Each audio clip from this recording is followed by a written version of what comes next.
Hello guys, good evening. Si Judy Kawasoy po ito. Okay, ang Nihongo lesson natin, number 6, ay tungkol sa greetings. Importante ang mga ito, lalo na sa trabaho. Okay? Ohayo gozaimasu. Good morning. Konnichiwa. Hello or good afternoon. Konbanwa. Good evening. Otsukare-sama desu. Thank you for your hard work. Otsukare-sama. Good job. Ulitin natin ha. Ohayo gozaimasu. Good morning. Konnichiwa. Hello or good afternoon. Konbanwa. Good evening. Otsukare-sama desu. Thank you for your hard work. Otsukare-sama. Good job. Okay, explain natin, hano? Ohayo gozaimasu. Good morning or magandang umaga. Pwede naman tayong bumati ng ohaya.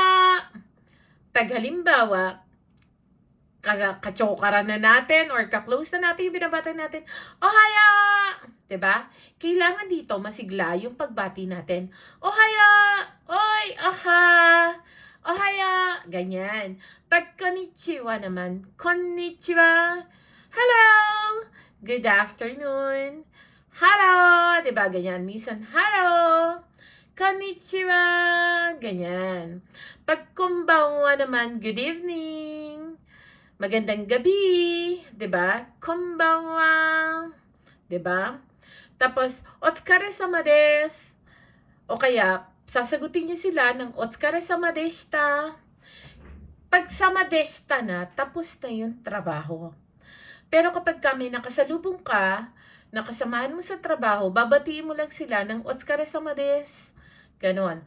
Otsukare-sama desu. Pero pag tapos na yung work, otsukare-sama deshita. Pero pag hindi pa tapos yung work, otsukare-sama desu. Parang pagbibigay galang lamang. Okay? It's thank you for your hard work. Pero minsan, yung otsukare-sama desu ay parang greetings sa katrabaho mo. Actually, minsan ginagamit ko to bilang pagbibigay galang na rin.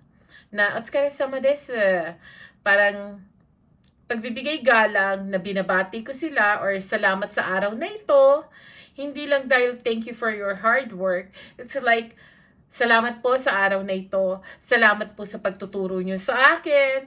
Salamat po sa pagtulong sa pagbibigay ng mga tips, ganyan. Everything on that day that you've done on your job is salamat. Pasasalamat sa araw na iyon sa lahat ng bagay na ginawa nyo sa trabaho. Ito po ang ibig sabihin sa akin ha ng otsukare-sama desu. Otsukare-sama desu. Otsukare is galing sa pagod, no? Salamat po sa pagod nyo sa araw na ito. Kaya it's hard work. Okay? Otsukare-sama is part of the good job. Kasi nga, dahil sa trabahong ginawa sa araw na iyon. Kaya otsukare-sama, minsan makakarinig niya, otsukare-sama desu. Diba? Otsukare-sama deshita. Pagtapos na yung trabaho. Pagpa-uwi na kayo, otsukare-sama desu. Diba? Meron pa pala. Maririnig niyo pala to. Naalala ko. Sorry, ano? Osaki ni... Ano yung meaning niyan? Mauna na ako ha. Mauna na ako.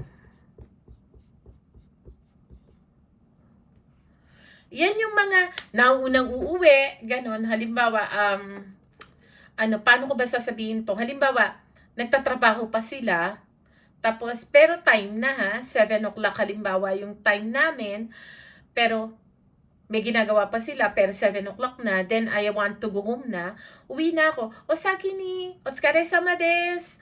Ganun yun. Osaki ni, otsukare-sama desu. O paano, mauna na ako umuwi, otsukare-sama deshita, osaki ni, ganon. Diba? Ganyan yung paggamit niyan. Osaki ni, okay? So, last time, ohayo gozaimasu, good morning, konnichiwa, hello or good afternoon. Konbanwa, good evening. Otsukare-sama desu. Thank you for your hard work. Or otsukare-sama deshita. Yung tapos na. Past tense na yon. Otsukare-sama, good job. Osaki ni, mauna na. Pag nauna kang umuwi, doon sa mga kasamahan mo, tapos na yung oras ng trabaho. Okay guys, maraming salamat po at sana may natutunan ho kayo sa lesson natin for today. Okay, sana ho i-follow nyo ako sa aking TikTok, YouTube, and Facebook. At sana po ay PM nyo lang ako sa aking Facebook sa mga gusto magpa-translate. At kung may soda ho kayo, PM nyo lang ho ako sa Facebook ko. Thank you po. Bye. Good night.